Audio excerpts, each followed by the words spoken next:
रात्रीचे 9:01 झालेला आहे. आता ऐकूयात ॲडव्होकेट डे निमित्त युवा वकील श्रीरंग लाळे यांची अपर्णा लोला यांनी घेतलेली मुलाखत.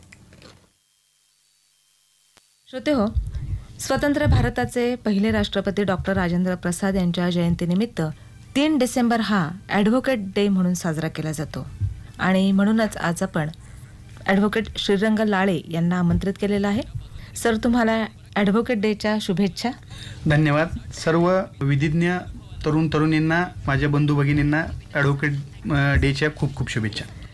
सर, आज डॉक्टर इंजिनियर होण्याकडे युवक युवतींचा कल जास्त आहे.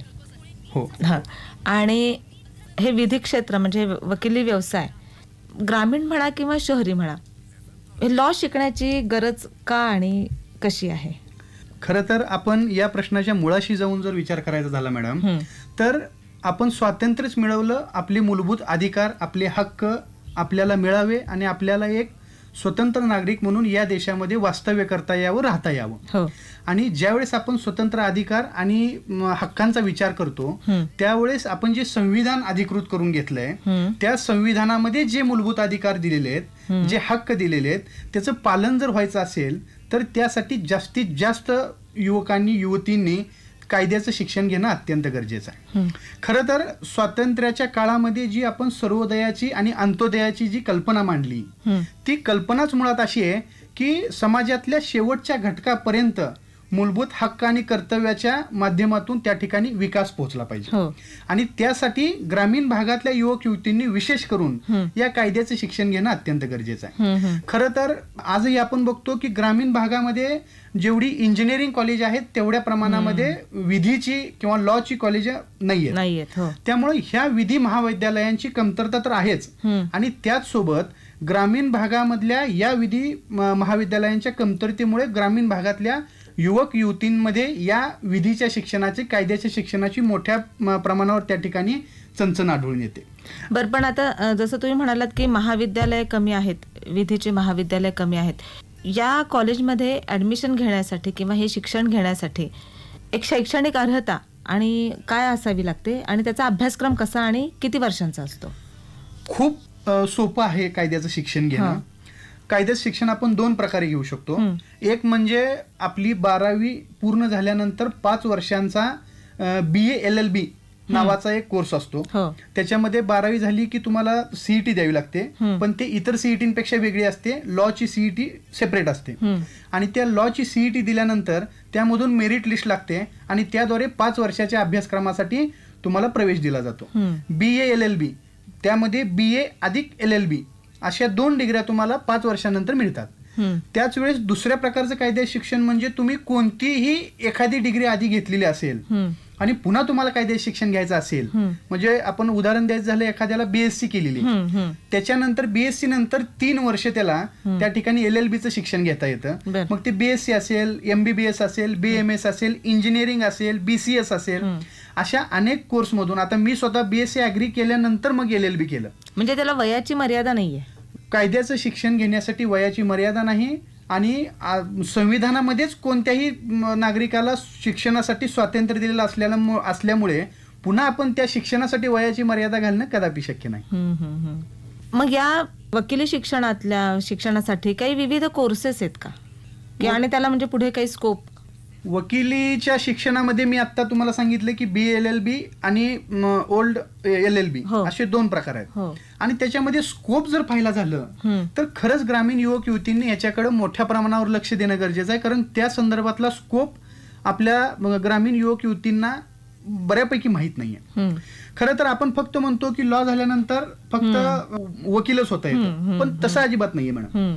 खरं तर लॉ झाल्यानंतर तुम्हाला वेगवेगळ्या मल्टीनॅशनल कंपन्या आहेत, त्याच्यामध्ये लिगल ॲडवायझरच्या पोस्ट असतात, सीडच्या कंपन्या आहेत, फर्टिलायझर्सच्या कंपन्या आहेत, केमिकल्सच्या कंपन्या आहेत, त्यांच्यामध्ये लिगल ॲडवायझरच्या पोस्ट असतात. इव्हन कन्स्ट्रक्शन मध्ये तुमचे अग्रीमेंट बनवण्यासाठी बऱ्याच वेळेस त्या ठिकाणी ते लिगल ॲडवायझरची त्या ठिकाणी अपॉइंटमेंट करतात.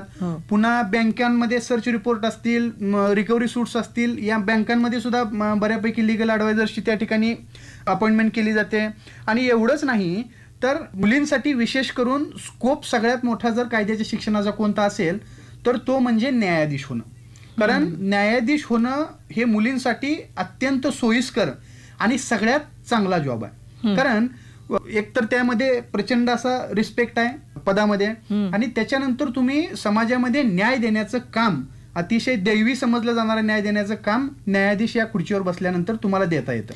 पण मग मला आज सांगा की आज आपण स्वातंत्र्याचा अमृत महोत्सव साजरा करतोय, तरी सुद्धा आजच्या घडीला सुद्धा घरातून म्हणा किंवा बाहेर सुद्धा म्हणा महिलांना अजूनही तसा स्ट्रगल करावाच लागतो त्यांच्या हक्कांसाठी. तर मग अशा महिलांना तुम्ही कायद्याच्या ज्ञानाची त्यांना गरज आहे, तर त्याबद्दल काय सांगाल? सगळ्यात पहिल्यांदा मॅडम आपण एक लक्षात घेतलं पाहिजे की अन्याय होत असताना तुम्हाला त्या अन्यायाची जाणीव होणं अत्यंत गरजेचं आहे. बरोबर. आणि ज्यावेळेस तुम्हाला अन्यायाची जाणीव होते त्यावेळेस तुम्हाला त्या अन्यायाच्या विरोधात संघर्ष करण्याची उर्मी निर्माण होते, उमेद निर्माण होते. बरोबर. त्यासाठी आधी जाणीव महत्वाची, आणि ती जाणीव जर होत असेल तर जाणीव होण्यासाठी आधी तुम्हाला तुमची मूलभूत हक्क आणि तुमची कर्तव्य तुमच्या लक्षात आली पाहिजे.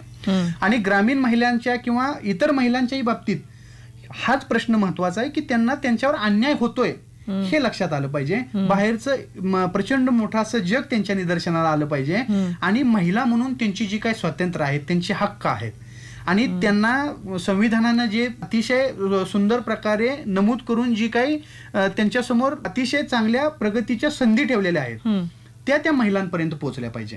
त्यांनी धडपडलं पाहिजे. आणि हे असे जे कोर्सेस आहेत, म्हणजे कायद्याचं शिक्षण घेतल्यानंतर त्यांना अन्यायाची जाणीव नक्कीच होईल, आणि ज्यावेळेस अन्यायाची जाणीव होईल आणि कायद्याचं शिक्षण असेल त्यावेळेस या दोन्हीच्या सांगडीमधून या महिला अन्यायाच्या विरोधात पेटून उठतील आणि त्यांची हक्क जे आजपर्यंत वर्षानुवर्ष डावलण्यात आलेली आहेत ती त्यांना मिळवतील. खरं तर त्यावेळेस एक मॅडम आपल्याला विसरून चालणार नाही की महिलांनी खूप मोठी प्रगती या मागच्या काळामध्ये केलेली आहे, आणि त्याच्यामध्ये या कायद्याच्या साक्षरतेचा फार मोठा त्या ठिकाणी. बरोबर आहे, तुम्ही म्हणताय की महिलांना अन्यायाची जाणीव व्हायला हवी, सगळं आहे. कधी कधी अन्यायाची जाणीव पण असते, पण कसं असतं एक महिला पाठिंब्याशिवाय काहीच करू शकत नाही. पहिली गोष्ट मुळात ही त्या ठिकाणी संकल्पनाच बदलली पाहिजे की महिलेच्या सोबत कायम आधारासाठी एकाची गरज असते. जर महिला शिक्षित असेल, कायद्याचं खूप चांगलं शिक्षण तिनं घेतलेलं असेल, तिला आधाराची गरज नसते, ती स्वतः एखाद्या व्यक्तीचा आधार होऊन राहू शकते. ही संकल्पना बदलण्यासाठी त्या ठिकाणी कायद्याची साक्षरता गरजेची आहे असं मला वाटतं. बर, कायदे शिक्षणातून मग महिला सबलीकरण करणं कसं शक्य होईल? कायदे शिक्षणातून महिला सबलीकरण हे अगदी त्यांचा थेट एकमेकांशी संपर्क आहे. मगाशीच मी सांगितलं की जिथं जिथं शिक्षणाची गंगा आली येते त्या त्या ठिकाणाहून प्रगतीची सुरुवात होते. आणि आजही कितीतरी ग्रामीण भागातले वंचित घटक, शोषित घटक असे आहेत, मग ते आदिवासी महिला असतील, काही दलित समाजातल्या महिला असतील, त्यांच्यापर्यंत आजही शिक्षणाची गंगा पोहोचू शकलेली नाहीये. आणि त्या शिक्षणाच्या गंगेसोबत जर कायद्याच्या शिक्षणाची गंगा जर पोहोचली तर त्यांच्या प्रगतीचा वेग हा दुप्पट तिप्पट कितीतरी जास्त पट निर्माण होईल असा विश्वास वाटतो. खरं तर आपण समाज बदलताना बघतोय, परंतु त्या बदलाचा वेग हा आपल्या प्रगतीच्या वेगापेक्षा थोडासा कमी असं मला वाटतं. म्हणजे मागच्या आठवड्यात माझ्याकडे एक केस आली आहे. त्या केसमध्ये एक विवाहित ताई आहे, आणि त्या ताईला पहिली मुलगी झाली, सिझर झालंय, दुसरी मुलगी झाली, सिझर झालंय.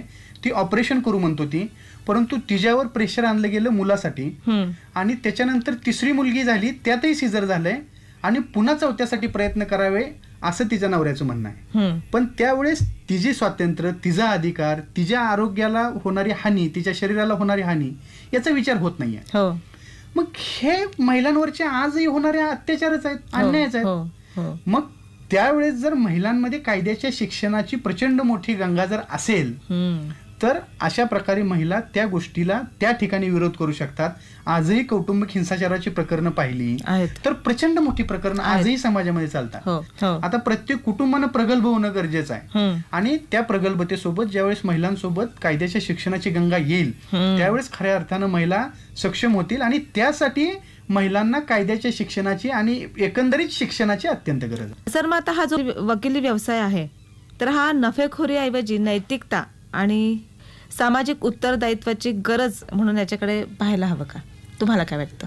मॅडम, खरंच आपण एक या भारताचे जबाबदार नागरिक म्हणून या देशाकडे जर पाहणार असू, आणि खरंच भारतीय स्वातंत्र्याला 75 वर्ष पूर्ण झाली. अमृत महोत्सवी वर्धापन दिन आपण यावर्षी साजरा करतोय.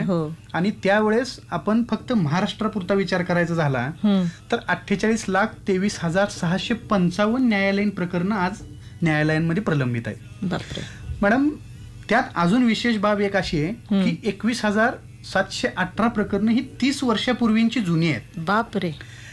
म्हणजे चंद्रचूड साहेब, सर्वोच्च न्यायालयाचे न्यायाधीश श्री चंद्रचूड साहेब ज्यावेळेस आता एका न्यायालयाच्या कार्यक्रमामध्ये आले होते, त्यांनी त्यावेळेस ही माहिती सांगितली की सांगोला तालुक्यातला एक आरोपी 1958 पासून फरार आहे आणि तो आजही मिळून येत नाही. आणि रत्नागिरी जिल्ह्यातली एक दरखास्त म्हणजे निकाल झाल्यानंतर त्या निकालाची अंमलबजावणी करण्यासाठीची जी प्रक्रिया असते ती दरखास्त ही 1958 पासून आजही प्रलंबित आहे न्यायालयामध्ये. का असं होतं? आता त्याची कारणं अतिशय प्रचंड आहेत आणि मोठे आहेत. त्याला वेगवेगळे काय स्ट्रक्चर कमी आहे, न्यायालयांची संख्या कमी आहे, न्यायाधीशांची संख्या कमी आहे, सक्षमपणे केस लढवली जाईल आणि लवकरात लवकर केसचा निपटारा होईल अशा प्रकारची व्यवस्था आजही आपण उभी करू शकलेली नाहीये. पण म्हणून या सगळ्या कारणांमुळे असं वाटत नाही की म्हणूनच लोक म्हणतात की कोर्टाची पायरी चढू नये. खरं तर कोर्टाची पायरी चढू नये असं लोकांनी म्हणणं आपण त्या अभिमानानं कधीही सांगू शकणार नाहीये. आणि खरं तर आपण ज्यावेळेस बघतो की ऍडव्होकेसी हे नोबेल प्रोफेशन आहे. म्हणजे डॉक्टर असेल, ऍडव्होकेट असेल की एखाद्याचा आयुष्याचा विषय हा वकिलांच्या हातात असतो. मग तो आरोपी असेल एखाद्या गुन्ह्यामधला किंवा एखाद्या त्याच्या मालमत्तेची फार मोठी केस असेल. बरोबर. तर त्यावेळेस वकिलांनी अतिशय जबाबदारीनं हे काम केलं पाहिजे आणि ते वकील मंडळी करतायत. मॅडम, आपण जर पाहिलं स्वातंत्र्यपूर्व काळामध्ये स्वातंत्र्यासाठी लढणाऱ्यांच्या संख्येमध्ये सगळ्यात जास्त संख्या जर कोणत्या व्यावसायिकांची होती तर त्यामध्ये वकील मंडळी सगळ्यात. डॉक्टर बाबासाहेब आंबेडकरांपासून, महात्मा गांधींपासून, पंडित जवाहरलाल नेहरूंपासून आपण हा जो ऍडव्होकेट डे आज साजरा करतोय त्या डॉक्टर राजेंद्र प्रसाद यांच्यापर्यंत ही सगळी वकील मंडळी भारतीय जनतेच्या स्वातंत्र्याच्या हक्कासाठी स्वतःच्या प्राणांची आहुती देऊन या स्वातंत्र्य संग्रामामध्ये काम करत होते, लढले. खरं तर ही सगळी मगाशी मी न्यायालयीन प्रलंबिताची यादी सांगितली, त्यामध्ये अडचणी सांगितल्या. तर त्यावेळेस तरुणी ज्या आता वकील होण्यासाठी शिक्षण घेत आहेत त्यांनी या वकिली व्यवसायाकडे व्यवसाय न पाहता सामाजिक उत्तरदायित्व हे माझं कसं आहे. डॉक्टर बाबासाहेब आंबेडकर आता 6 डिसेंबर रोजी डॉक्टर बाबासाहेब आंबेडकरांचा महापरिनिर्वाण दिन आहे. आणि खऱ्या अर्थानं डॉक्टर बाबासाहेब आंबेडकरांना श्रद्धांजली जर चांगली कोणती असेल तर ती भारतातल्या प्रत्येक युवक युवतींनी जे कायद्याचं शिक्षण घेऊ पाहतायत त्या संविधानामध्ये जे मूलभूत अधिकार आणि हक्क प्रत्येक भारतीयाला, प्रत्येक भारतीय नागरिकाला या आपल्या स्वातंत्र्य सैनिकांनी मिळवून दिलेत, त्यांचं संरक्षण करण्यासाठी तुम्ही तन मन धनानं त्या ठिकाणी कार्यरत राहणं गरजेचं आहे. आणि त्यावेळेस आपल्या लक्षात आलं पाहिजे की वकिली हा व्यवसाय कमी आणि सामाजिक उत्तरदायित्व जास्त आहे. खरंय सर. आता तुम्ही हे जे एवढं तळमळीने सांगितलं की वकिली हा व्यवसाय न होता आजच्या युवक युवतींनी त्याच्याकडे एक सामाजिक उत्तरदायित्व म्हणून पाहायला पाहिजे. आजचं कायदे शिक्षण घेणाऱ्या युवक युवतींमध्ये येईल, जे भावी वकील होत आहेत त्यांच्यामध्ये जेव्हा हा अवेअरनेस येईल तेव्हा मला वाटतं कदाचित समस्या बऱ्याच आपल्या निवारण होतील. पण त्यासाठी तरुणींनी सर्वांगीण ज्ञान घेणं गरजेचं आहे. वकिली क्षेत्रामध्ये काम करणाऱ्यांसाठी एक खूप चांगलं त्या ठिकाणी वाक्य आहे की advocate must know something about everything and everything about something. सर्व माहिती वकिलांना असावी लागते, त्यावेळेस ते पुढच्या व्यक्तीला, त्याच्याकडे न्याय मागण्यासाठी आलेल्या व्यक्तीला न्याय मिळवून देण्याचं दैवी काम त्या ठिकाणी करू शकतात. आपण आशा करूयात या उक्तीप्रमाणेच आज पुढचे वकील, भावी वकील घडतील. हीच मला वाटतं आजच्या ॲडव्होकेट डेला आपल्या शुभेच्छा ठरतील. नक्कीच कायद्याच्या शिक्षणाची आणि न्यायाची पहाट जी खूप पूर्वीपासून आपल्या देशामध्ये उगवली आहे ती उत्तरोत्तर फार प्रगती करील जाईल ही अपेक्षा मी या ठिकाणी व्यक्त करतो. धन्यवाद. थँक्यू. ॲडव्होकेट डे निमित्त मुलाखत आत्ताच आपण ऐकली आकाशवाणीच्या सोलापूर केंद्रावरून. या